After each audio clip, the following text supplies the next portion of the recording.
Sung. Rồi. Công tên. Đi tọt. Đi tọt thôi tọt. Công tên. Ba. Tạm đến.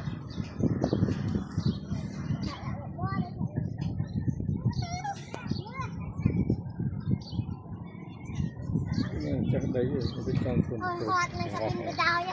lại thọt thế này.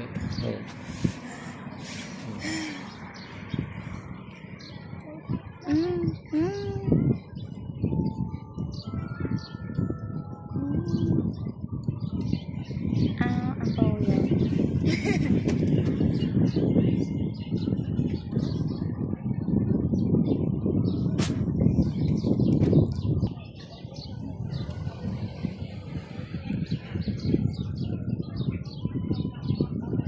Sampai mana ya?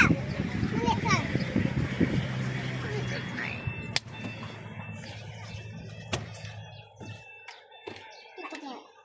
Không đạt cào. Thật thật. Và tao không đi. Sao mà? Bạn.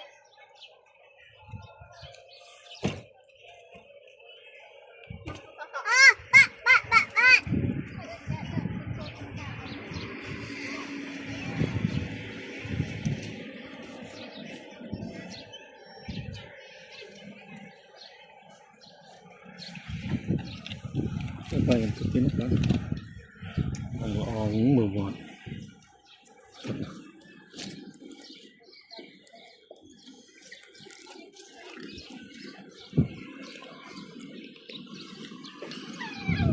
Berbahasa Kampuchia.